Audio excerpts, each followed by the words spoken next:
L'un de mes coups de cœur sur le stand Alpine, l'Alpine Alpenglow. C'est une recherche du style futur sur les prochaines Alpines.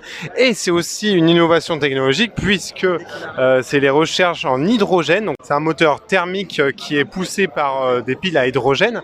Et là, vous pouvez voir, c'est pour ça qu'à l'arrière, vous avez une lumière bleue qui sort de la voiture, et à l'avant on ira voir juste après, mais c'est de la lumière rouge. Et Alpenglow, c'est le reflet que vous avez en fait sur les montagnes juste avant que le soleil ne se lève. C'est une sorte de reflet, voilà, que les photographes adorent. D'où le nom de ces voitures. C'est vraiment un champ lexical de cette montagne avec les jantes en forme de flocons, cet esprit évidemment bleu alpine. Évidemment, c'est une voiture qui est née dans les montagnes, qui a gagné les rallyes, qui a gagné énormément de courses automobiles. Et moi, j'aime bien les détails avec écrit. Je me suis bien amusé. Jean Rédélé qui est écrit juste en bas à gauche. Hommage au créateur de cette marque. Honnêtement, si c'est l'un des styles, si c'est le style qui s'approche le plus de l'hypercar en 2024, ça va être dur de choisir entre le design de la 9X8 et celle-ci. En fait, je vous parlais de cette inversion des couleurs due à l'hydrogène. Vous avez du rouge à l'avant et du bleu à l'arrière, puisque l'hydrogène ne rejette que de l'eau. Et vous avez cette recherche nouvelle de design, je pense, qui interprétera finalement la future berlinette, parce qu'on attend vraiment une nouvelle gamme, une future berlinette, une compacte qui dérivera de la R5 de chez Renault, et un futur SUV, un crossover qui arrivera aussi prochainement. Elle est vraiment magnifique. On trouve aussi des traits de la F1, de la hypercar qui va courir au Mans en 2024 notamment.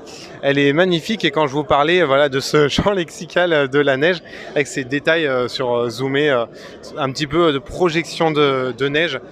Alpine n'en est pas à son coup d'essai en termes de design concept car. Je me rappelle les concept cars qu'on avait eu sur Gran Turismo pour teaser à l'arrivée de Alpine, son retour. Il y avait un exercice de style aussi de la part des élèves de la maison de style Alpine, il me semble. En tout cas, c'est vraiment un aboutissement, et je pense la concrétisation du design qu'on va voir prochainement. On est sur le stand de Casellani, j'en avais fait une vidéo, du coup je suis super content de les voir en vrai. Alors en fait, Casellani, ce sont des carrossiers qui posent des kits en Italie sur des berlingots ou sur des jumpers. Alors juste là, vous avez du coup un berlingot qui a été transformé pour faire penser au type H. Donc le type H était vraiment l'utilitaire phare dans les années 40-50 de Citroën. Alors vous voyez, il touche à tout. Ici vous avez un van, ici vous avez plutôt une dépanneuse. Et ici, c'est leur nouveauté, c'est sur type, donc pas de jumper, mais de berlingot. Et ça fait évidemment penser à la 2 chevaux, fourgonnette. Alors du coup, c'est juste en fait des panneaux qui sont posés directement sur la carrosserie.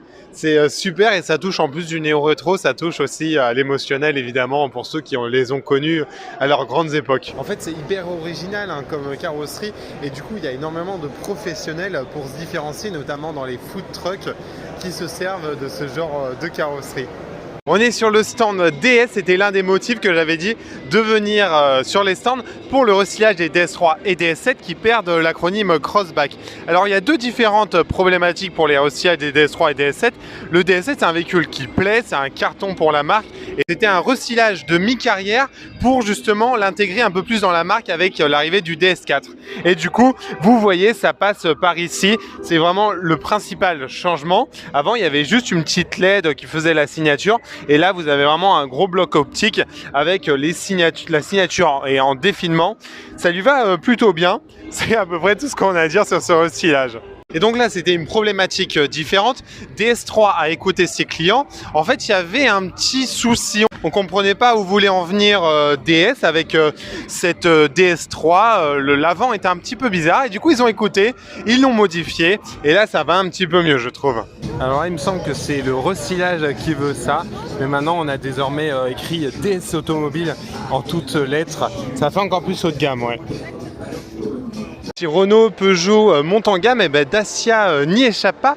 Et j'aime beaucoup en fait la ligne directrice que prend Dacia en ce moment. Une magnifique couleur. Alors, elle est magnifique dans les showrooms. On verra en vrai ce que ça rend. En tout cas, ça lui rend vraiment hommage, on va dire, à ce Duster.